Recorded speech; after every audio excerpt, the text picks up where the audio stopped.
It's been almost 23 years since the fall of the Soviet Union, but despite its leaps and bounds toward modernity and the West, in many ways, Russian culture hasn't changed.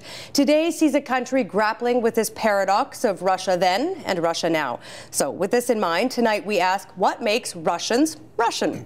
And joining us now to help us answer that question, in Vienna, Austria, via Skype, Nina Khrushcheva, Professor of International Affairs at the New School and author of the forthcoming book, The Lost Khrushchev, A Journey into the Gulag of the Russian Mind. I should also mention she is the great-granddaughter of Nikita Khrushchev.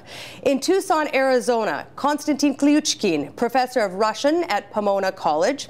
In Ottawa, Peter Duchkevich, Professor of Political Science and former Director of the Institute of European and Russian Studies at Carleton University. And with us here in our studio, Jeffrey Kopstein, Professor of Political Science at the University of Toronto, and Irina Sadovina, PhD student in Comparative Literature at the U of T. Welcome to you all. Thanks for being on the agenda. Thank you. Thank you. Good to have. I want to begin by asking the Russians on our panel about your connection to Russia and your background. So, Konstantin, why don't we start with you? Tell us, what's your connection to Russia? Well, I lived for the first 20 years in Russia and left the country in 1990, in fact. I was a beneficiary of the elite educational system in Russia, and I benefited from belonging educationally to the Soviet elite, which makes me highly sensitive to the life of ordinary Russians back in the late Soviet Union and today. And that puts me on the sort of westernizer side of the Russian cultural spectrum. Okay, Nina, what about you? Well, as you said, I'm related to one of the czars, something that discussed.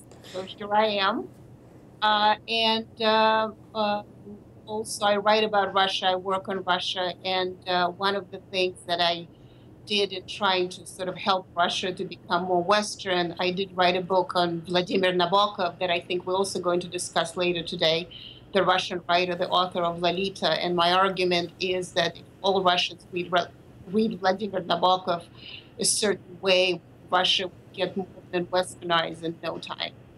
Irina, you just arrived in Toronto late last year via London, but before that in Russia. Where did you live there, and what's your connection now to the country? Well, I lived there in a very small town that's kind of smack in the middle of the European part of Russia. The town is called Yuzhkor-Ola, and it's in the Volga area, quite close to Kazan. I moved out when I was 16, moved to the States, lived in the UK and Estonia, and now, yes, moved to Toronto. So you left in what year? 2005. 2005. Okay, we've got that all cleared up now, what all our connections are to Russia. I want to just lay out some key facts about Russia. We're talking about the largest country in the world, 17 million square kilometers, has a population of 142.5 million. Of that population, about 74% are living in cities.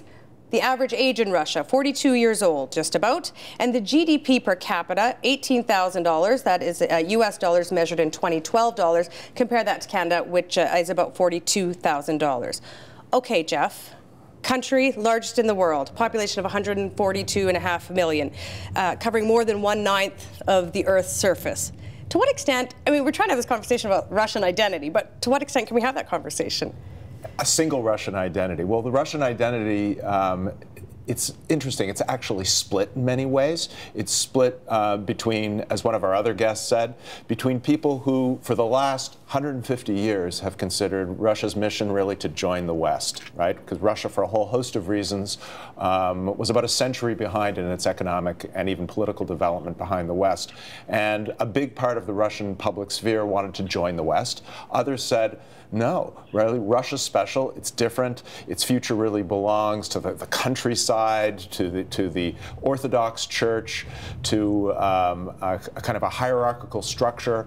And so Russians have been divided on this question for a very long time. Now, Russia's divided not only that way, but of course there's lots of different ethnic groups within Russia that are not even part of the great Russian identity, even within the word Russian itself, right? We just use one word, but of course in Russian there are two words, right? There's Rossiyski, meaning Russian citizen, and Ruski, meaning an ethnic Russian. And the Russians are divided on this. Piotr, how do you see it, the identity of Russia? Is there any homogeneity to a Russian identity?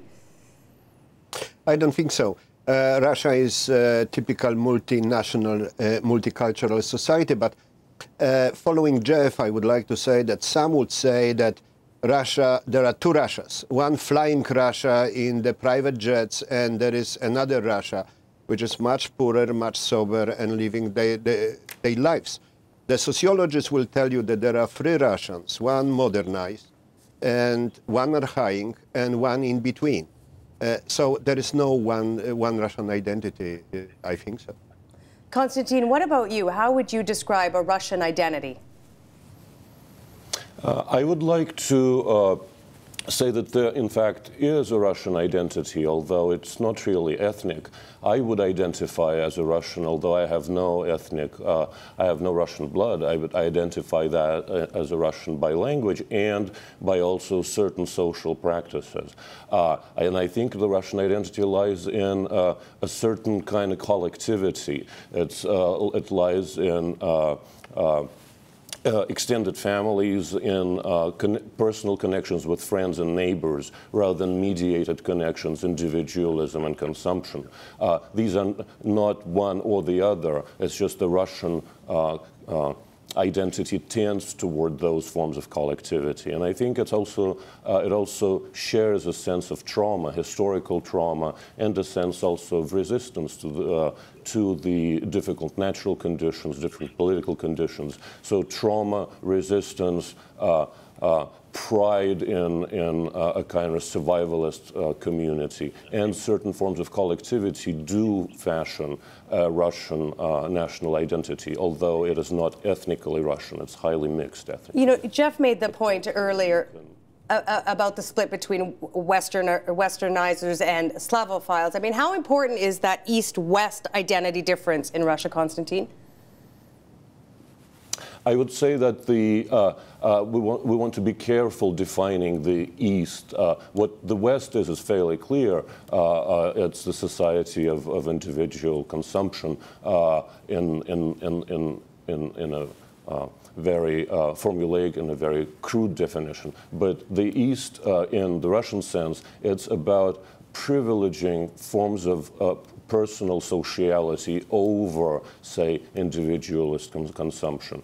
It doesn't say that the Russians do not participate in consumption and are not individualist, but they would rather privilege forms of communal being. So they would not watch TV at night, they would rather go and spend time with friends. They would not ship their grandparents to Florida for retirement, but rather take care of them at home. Well, there's no Florida in Russia, of course, but I think those examples would give you a sense of where Russians would go in terms of their Easternness. Those are the forms of sociality that define Easternness in Russia. Okay, I'm going to go to Peter and then to Nina. Peter, go ahead. You want to say something? Yes, not being a Russian, I am not sharing with Konstantin this romantic view of Russian as a collective person which is thinking about the past and family and friends. By all sociological data that we have, Russians are very individualistic. There is new personality which is dominating in Russia. This is not an individual citizen. This is an individual consumer. And this individual consumerism is the dominant feature in the Russian society. So I am not as romantic as Konstantin is, probably. Okay, what about you, Nina? Are you as romantic as Konstantin is, or not as romantic as Piotr is? No, I'm actually not romantic at all. And although I agree with Konstantin on certain issues, I think there is another thing important to consider when we talk about the Russian identity. A lot of Russian identity is defined by the idea. It is defined by the state. For Russians, throughout history, the state is more important than the individual being. And therefore, of course, there is consumerism and individualism, but state often takes all. So even if the Russians themselves do not want to feel this way, the great Russia is important to Russians, to many Russians, to most Russians, regardless of what ethnicity they represent. And I think that makes Russia a very difficult country to tackle and a very big problem for Russia to move forward, because in some ways the state somewhat changes, but society changes very little, because it is us versus them, the state versus something else. And by the way, Konstantin, we do have Florida now. We have Sochi. Yay. I got to go to Jeff. Jeff wants to weigh in here. So I think to reinforce what Nina just said, even when Russians are not Slavophiles, that they feel that it is not that the fate of the country is to join the West, the method by which they shall join the West is not necessarily an individualistic, market-based notion, but it usually entails a very powerful role for the state. Right? And so the mission of the Russian state for Westernizers is to kind of drag the country kicking and screaming into the modern world. And it's been that way since Peter the Great in the 18th century, and it continued on into the 19th century. And you could argue that that's where we are today, even if you look at Putin as a Westernizer, and that's a controversial question. He's a Westernizer of the top-down, state-oriented sort. Okay, we're going to talk about Putin in just a minute, but I want to go to you, Irina, because you've been gone from Russia about 8 years now. When you hear this conversation about identity and the East versus West and the individual versus collective, I mean, do both those identities exist in you, or do you have to side with one? You mean the Eastern and the Western? Oh, well, I mean, to begin with, I must say that I do go back to Russia every year and spend, a couple of months there every summer, so I do very much have ties to my community there. And I would say that we have so far been discussing Russian identity in the context of lived experience, and I really appreciated Konstantin's suggestions. And then this idea, which is tied to the state, and the idea of the state as a father that is leading us either to the Slavic paradise of old or a new Western mode of existence. And what I see really is a sort of something that combines the two, I suppose. Individualism and collectivism on a grassroots level. The lived experience being people establishing connections with people they're living with, having creative projects. I have a lot of friends who are my age who are consciously avoiding contact with the state and trying to build their own careers without getting involved either with big Western businesses or with state structures. So I think this is quite an interesting development. Piotr, it's complicated. Can these two things coexist together, Piotr? Yes, I think that they are together in a very symbiotic way. I believe that Russians are acting very collectively under the threat or having a challenge ahead in front of them. Then they are acting very individualistically if there is no threat and if there is no challenge. That's why I believe that the Russian leadership is trying to pose certain image of challenges or threats in order to make Russian society behaving more collectively, which is very natural for such a massive and complex structure like a Russian state is. So there is this young team in between collective and individual, but it's very circumstantial. Nina. Jump in. I sort of want to respond to what Irina said and then also to what Jeff said earlier, right from the beginning.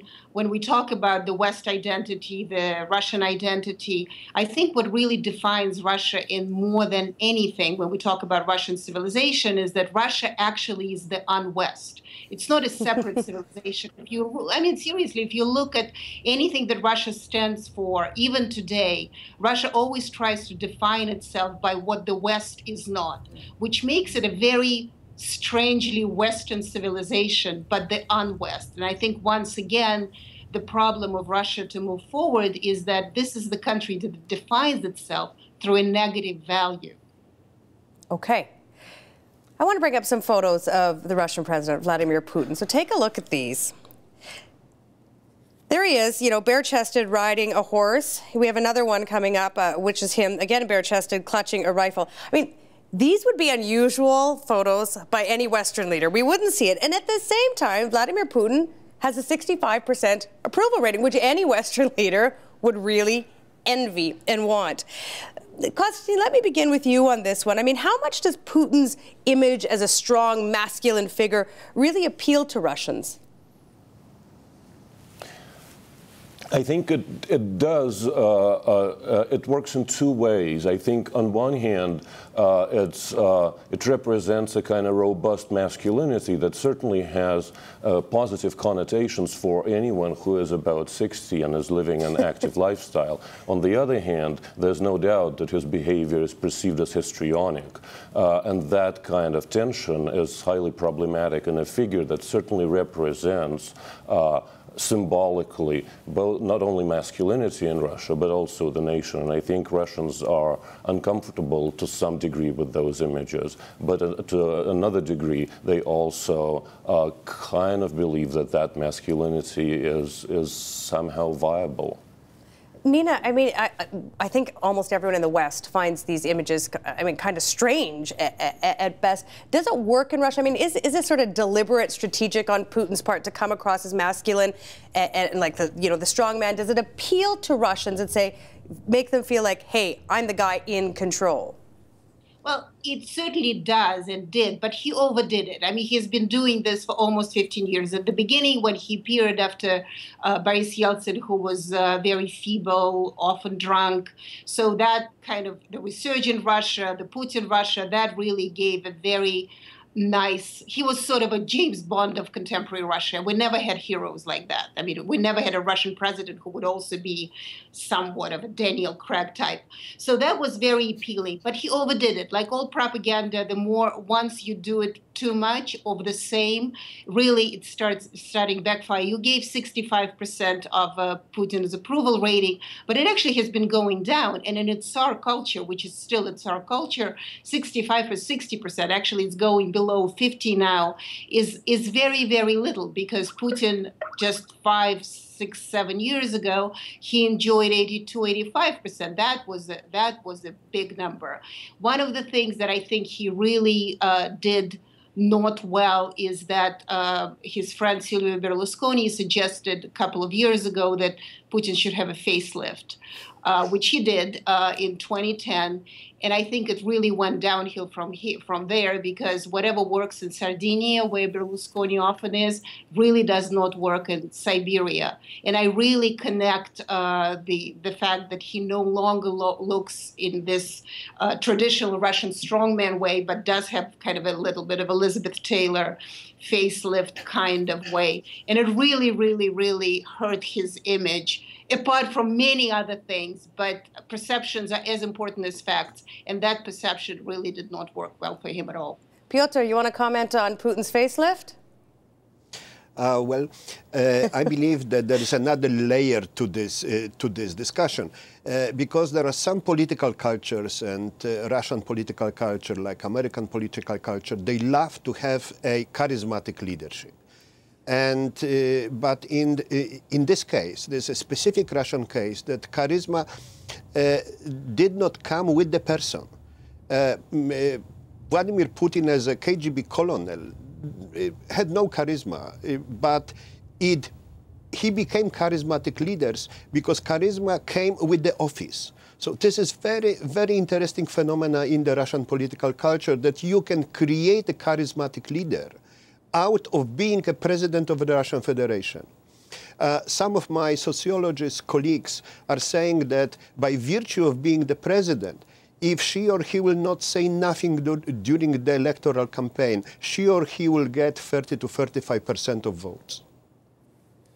Well, interesting. It's interesting. You know, I think we're talking about Putin and his popularity. You know, I think Putin's popularity is not really based on the legitimacy of the system itself. There is no system to speak about, right? There is no set of constitutional principles that people can adhere to. Putin's popularity is based on, one, economic performance. If the Russian economy really takes a serious downturn, which it could, it's a resource-based economy, somewhat like another resource-based economy we know of, but theirs is even much more so than the Canadian economy. If that economy takes a downturn, it doesn't matter how many times Putin takes off his shirt.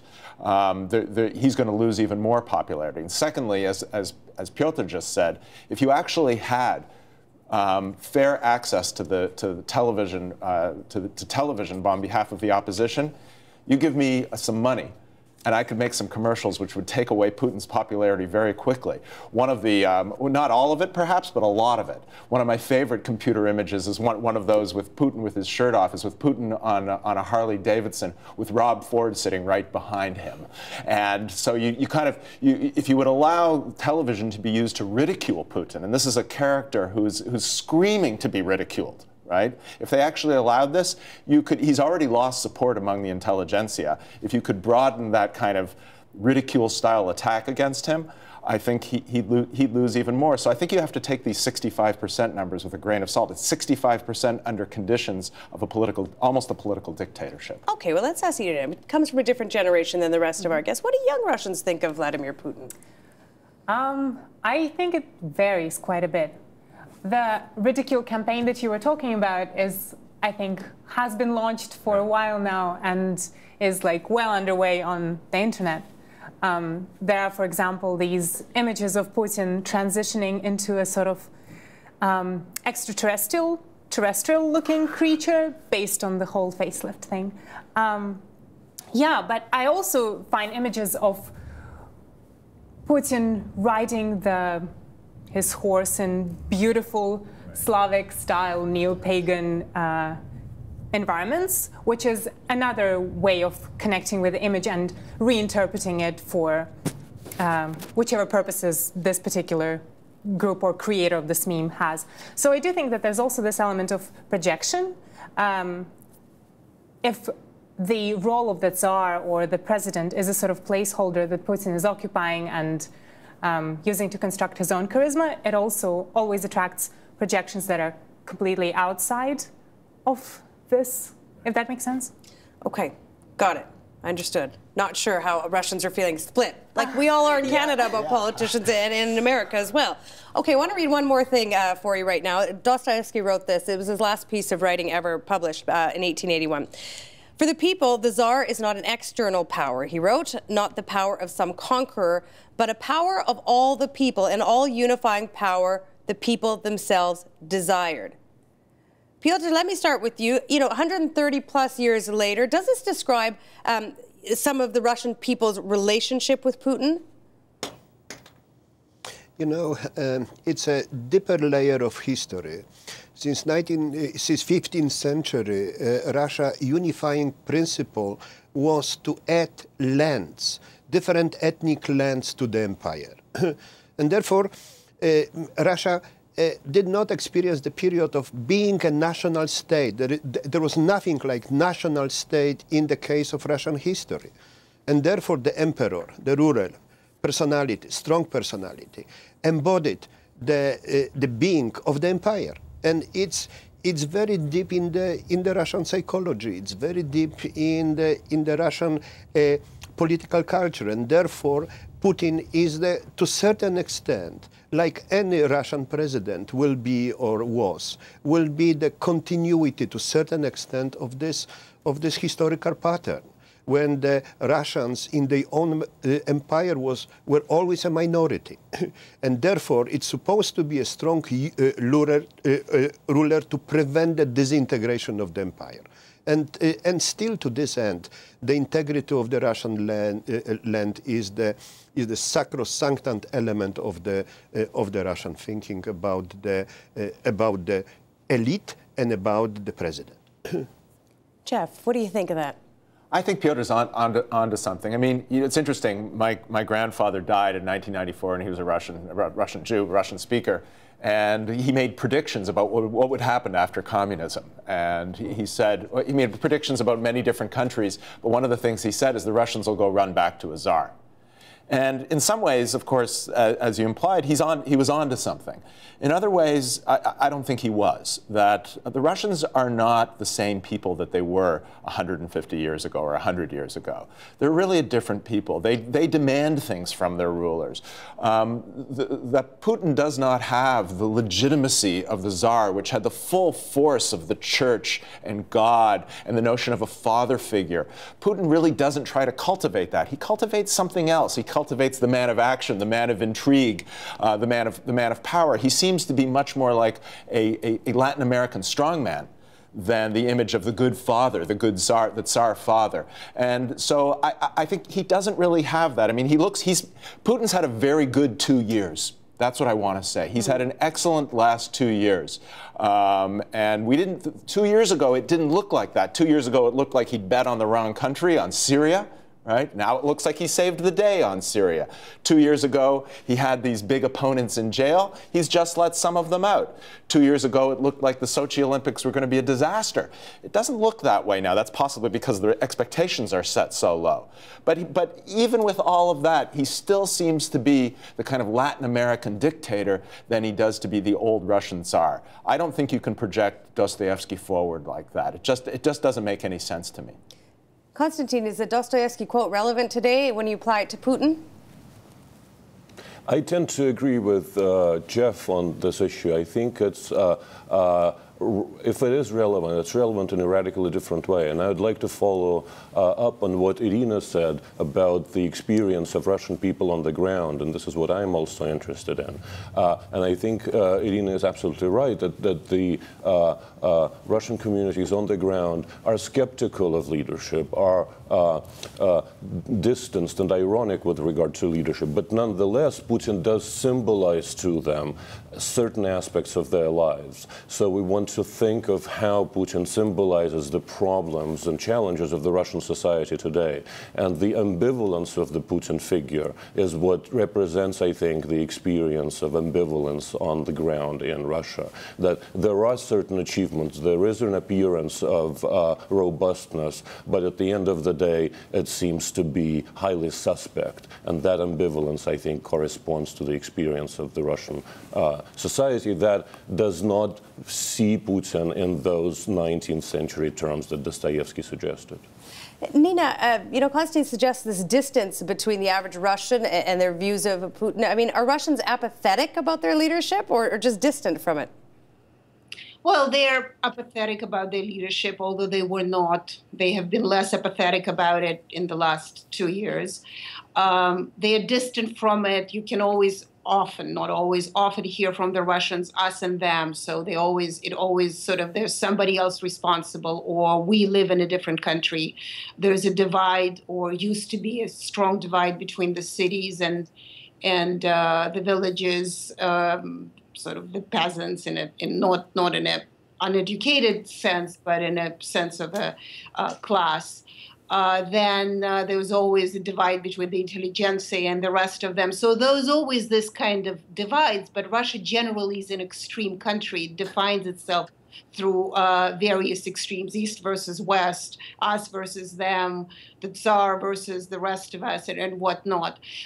So that is always there. There is always part of a present in culture. As for the Tsar, I think Putin models himself on the Tsar, although he says he doesn't, because there have been, those of you, of course, all follow Russia, there have been persistent rumors in the last 15 years that he's going to abolish all of it and will become a Tsar. And as for there is no, there's no support of religion. I mean, look, he just made Orthodox Church part of the definition of all morality that he's doing. So he really, even if he is in a very different environment today, and a different person, and Russia is a different country to a degree, the problem with Russia is that formulas remain the same. And I think that's where the part what Russia doesn't move forward is. That is sort of a scary proposition. The formulas continue to be the same formulas. So, Piotr, last September, you were a participant in a conference where Putin was also at, and you heard him talk about Russian national identity and values. What did he say at that conference? It was an interesting event, and he spoke very strongly about the necessity to create a new Russian identity. New means coming back to the old. No traditionalism, based on the traditional Russian values like collectivity, family, motherland, but also very close to the Orthodox Church. It was an attempt to say, well, the consumer part of the individual, consumer part of the citizen, which was dominating for the last 15 years, and by the way, he created this deal that we will give you some consumer things to buy, and you will be withdrawn from the politics. So it was working, but according to him, it was the time to abandon this consumer type project and become more collective, more ideological, if you wish. So, I believe that this is very much related to the realization that the consumer is not a good individual to have in the time of the crisis. And you cannot mobilize the society based on purely consumer values. So in time of like this, that Russia is facing several simultaneous problems, to mobilize society, you need something more than that. You need a certain sense of identity that Russians will be attached to. You grew up in Russia, you left after high school. Compare for me, the Russia you left in terms of how religious and conservative it was versus the one that you go back to now some, 8 or 9 years later. Has it changed that much for you? Absolutely. My personal impression is that society overall has changed, and I see it on the level of individuals as well. I think maybe for many people, these changes have come imperceptibly, but it is quite striking, going back after a while, that it is quite conservative now, and a lot of people are sincerely religious and, have found faith. It's interesting, Jeff, because of course we in the West have been talking a lot in the lead up to the Olympics and during these Olympics about the anti-LGBT laws in Russia and how Putin has done that in part to align itself more strongly with the church. 7 decades, religion is illegal. Fast forward to 2014, Irina says, from her sort of anecdotal experience, yes, people are becoming more religious. Is that what you see from studying this? Yeah, I mean, it definitely exists. All countries have nationalisms. Canada has its own nationalism, right? The really interesting thing about Putin, as Pyotr just told us, is that Putin has decided that he's going to define Russian identity based on this kind of conservative nationalism. As Nina said, the un-West, the other, the other. And Putin has embraced this. And part of embracing it is embracing a nationalism that's very characteristic of many societies that are, you'd say, underdeveloped or even economically backward, right? And many of these characteristics, social conservatism, right? All the elements of social conservatism, running from prayer to stands on sexuality, to basic values that are taught at home. And his idea is to embrace this. Now, whether or not this is actually going to work on a society that is going to continue to march on and become modern, right? Whether this is a viable ruling formula, we don't know.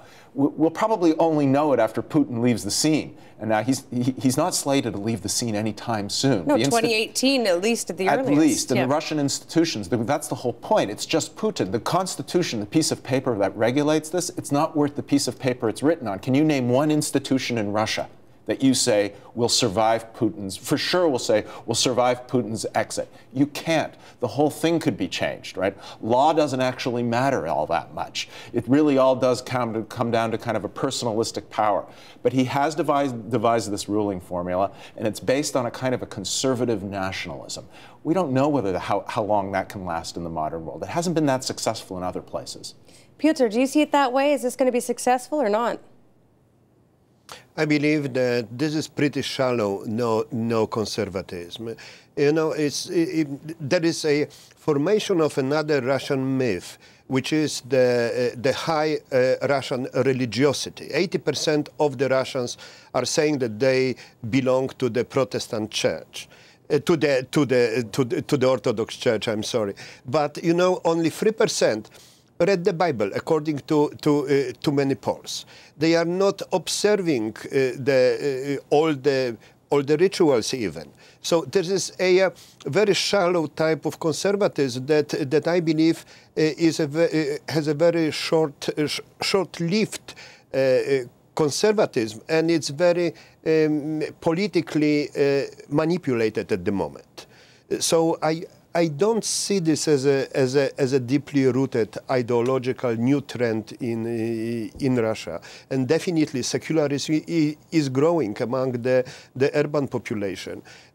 Not only that, there is a growing role of Protestant religion, and to surprise of many. Many ethnic Russians are converting to Islam, in particular in the Volga region and in the Urals. So the so-called overwhelming religiously Russians are not as religious as we see them. Konstantin, where does religion fit in the Russian identity as far as you see it? I agree with Piotr on this. I think that the responses of large numbers of the Russian population about the Christian belief are purely formal, and they're responding to a formal question. They do not know the Bible, they do not follow religious practices.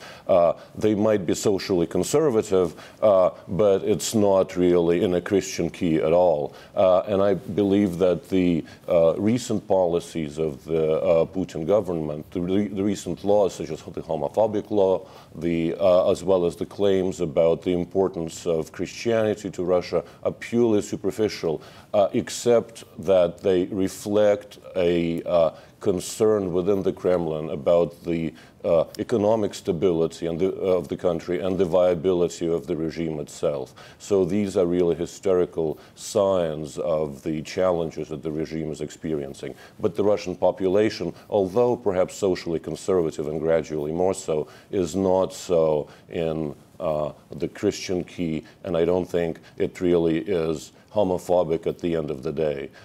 I think it is something that the Kremlin is projecting onto them. Okay, I want to pick up on that because, and I want to pick up on it with you, Nina. You know, the anti-LGBT stuff has sort of been framed, at least in the Western media, sort of Russia, reuniting with a sort of anti-American or anti-Western ideology.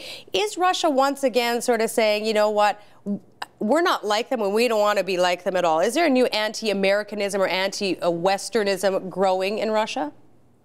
Well, there has been. I mean, and Putin worked very hard on that because, once again, as many of us were saying, he was trying to recreate this strong resurgent Russia with the special agenda with democracy that nobody else has ever experienced. But, of course, Russia would, which he called either managed or vertical democracy, as if all other types really horrible.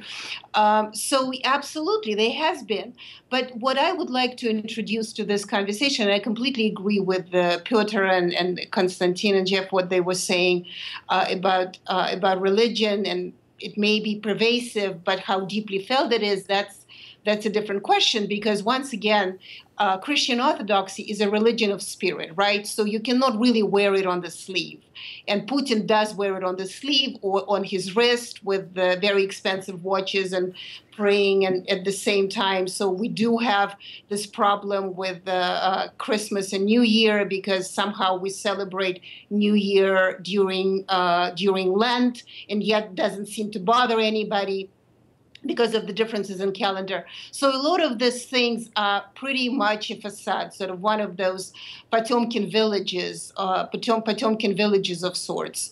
And so that's what, but the larger problem here, I think, is that Russia really is not a competitive country. It has always been afraid of a competition with the West, and therefore it sort of becomes a third-rate country and claims its greatness in some other ways. And I think Jeff made an excellent point, is that Putin's conservatism addresses all these other nations, many underdeveloped, many those who are not economically developed and whatnot. If he cannot be the czar of whatever he wants to be the czar of, he might as well be the czar of those other countries. And I think that comes down to it. And once again, and I end my all presentations with this, that really presents challenges for Russia to move forward.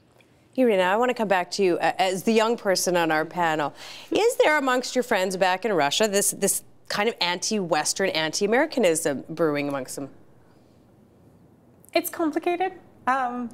Russia always is. Yeah, absolutely. Life is.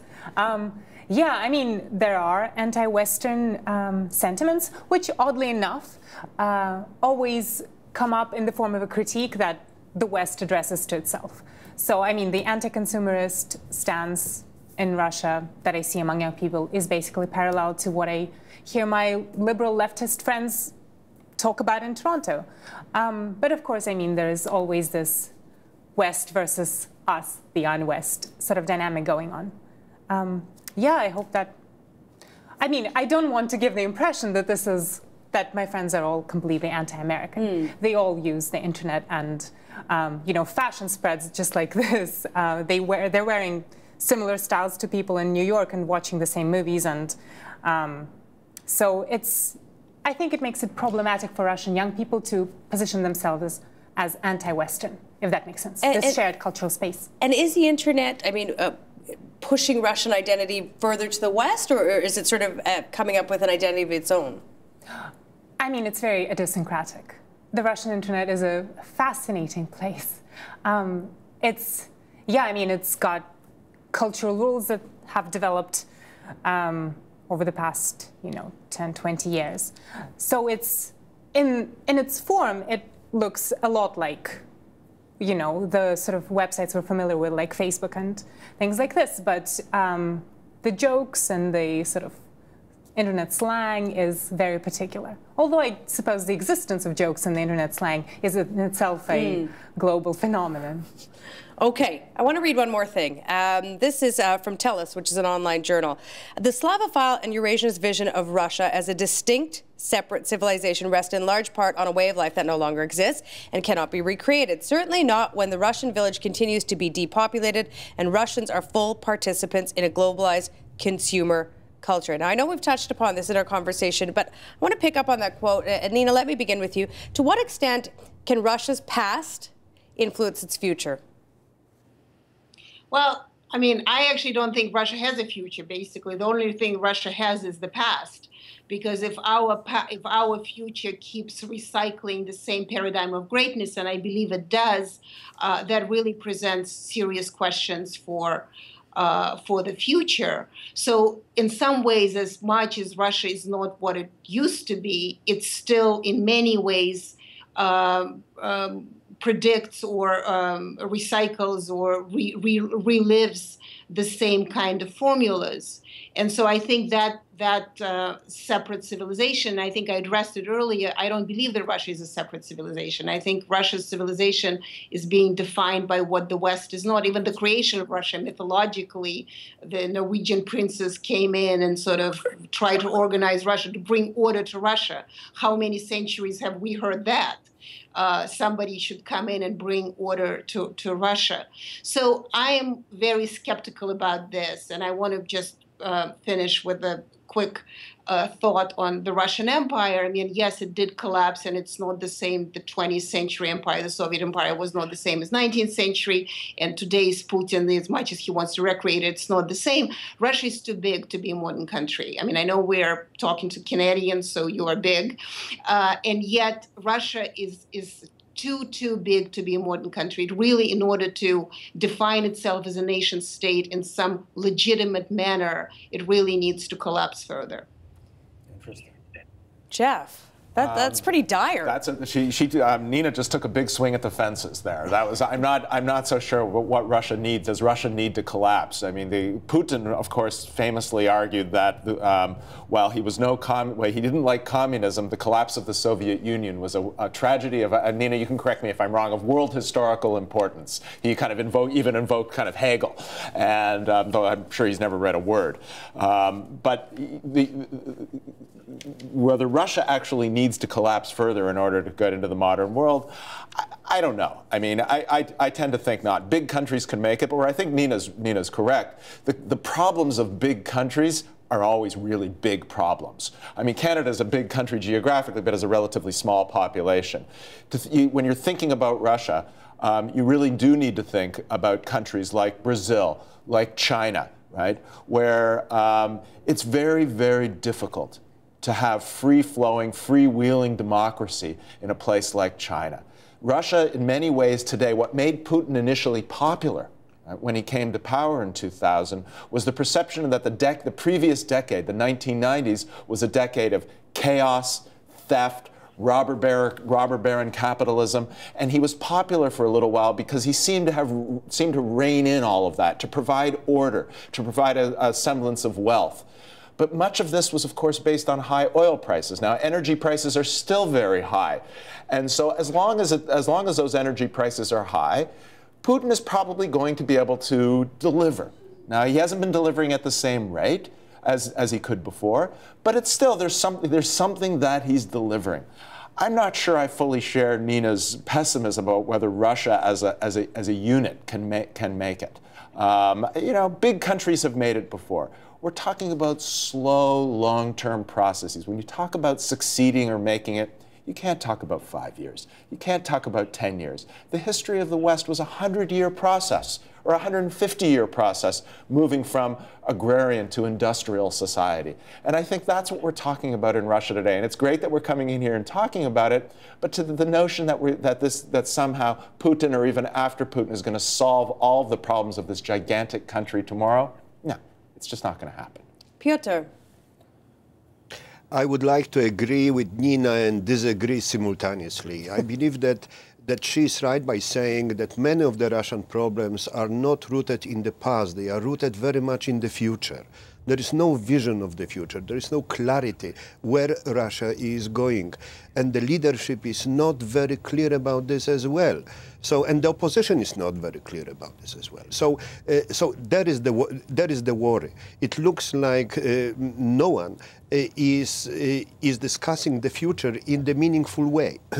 At the same time, I would strongly disagree with Nina's proposition that to reconstruct Russia, first you should destroy it. That's not. I'm very far from that. I just think that this country is changing very dynamically. From outside, maybe not, but being frequently in Russia, I see constant change there. And most recent, for instance, is that there is a growing sense of alternative type of politics related to the internet, related to the social media and so on and so forth. And this makes Russia politically more plural than it was even a couple of months ago. And this realization also was coming during my last meeting with the president of Russia, when he said that I am not longer the president of all of Russians. I am president of the majority of Russians. It means that the sense that there is growing opposition, and the opposition is growing stronger and stronger, and they have to take this into the political equation, is becoming the norm rather than exception. So Russia is becoming more pluralistic, I would say, and more politically realistic than it was. And I hope that this realism will be the base for Russia not collapsing but changing. Nina, you wanted to say something as Piotr was talking there. I don't propose to destroy Russia. When I said collapse, I meant in imperial terms. I did not mean Russia collapse as a country, the way the Soviet Union collapsed. It needs to shed certain territories. It needs to, I don't know, give Japan the islands that it has been holding and whatnot. I don't know. I mean, I'm not a geographer, so I don't quite know exactly how it needs to collapse. It's just that size, that artificially created empire continues to exist, and that really hampers Russia's development. And as for, by the way, sort of Putin realizing that he needs to take opposition into consideration, I'm not sure. I think it is true that he was walking around shirtless until a year and a half ago, and then he realized, oh my God, I really need to do something. And that's when he stepped up on Syria, and he stepped up with NSA and Edward Snowden and all these other things that, as Jeff pointed out, are going well for him. But these things are very, very opportunistic. And as Piotr very correctly pointed out, Russia has no strategic vision. And that's what I mean when I say Russia has no future. It only has the past. Its strategic vision is that how to preserve that great nation. What great nation? We do not know. Konstantin, how do you see it? I mean, is the past going to define Russia's future? And if so, and if not, what future does it have? I don't think the past necessarily defines the future, but it tells us about the exciting future that I think Russia can look forward to, emphatically not under the current political regime. But Russia has been about radical recreation of itself with Peter the Great, with the Bolshevik Revolution, with the industrialization in the 19th century and in the middle of the 20th century, even with the various economically creative ways of wealth creation. The potential for the people of the country to recreate themselves is certainly there. How that's going to happen, we don't know. It will not happen under the current regime that seems to be stagnating and is unable to reproduce itself. But I think the future is all the more exciting for that. You know, we're having conversations about Russia all this week, in alignment with the Sochi Games, but we're really trying to get a better understanding of this country, which for so many of us Westerners has always been a bit of an enigma. And we've got about a few minutes left. I want to ask each one of you, we'll just start with you, Irina. What do you think that we don't understand about Russia? What's the biggest misconception you think we in the West here have about Russia? Oh my gosh. I think it's interesting to ask ourselves what it is that Russia represents to us. I mean, when we are asking the question, what does the future hold for Russia? In a sense, we're asking the question about ourselves, if that makes sense. I think that maybe people tend to project maybe the present of the West into Russia's future. And if Russia does something that sort of makes it clear that it refuses to let that happen, then we get sort of upset. So maybe that is the stereotype that I would hope people would question more often. Okay, Piotr, yours. What's the biggest misconception as you see it for us here in the West about Russia? Using cliches, using the same terminology like empire, dictatorship, KGB surveillance, and all this stuff, which is very. This belongs to the past in many ways. There is no longer an empire. There is no longer dictatorship. The communism is not there. The Russians are very dynamic, and in particular, young generation. They are very hooked up to they are like a normal Western or Eastern peers. There is the constant notion of Russia being so specific that we cannot understand it. I always thought that Russia is the normal country. Call it normal developed country, call it already normal developed country, whatever. But this is the country that is comparable to other countries, and we should treat Russia like that. Okay, not we've only got about a minute all left. the time I don't think we're claims going to of get to exceptionality. We just have a minute left. Nina, let me get a quick word from you on this. The misconception here in the West about Russia. Well, I actually completely agree with Piotr, is that it's not that special, it's not that interesting, although he's much more positive than I am.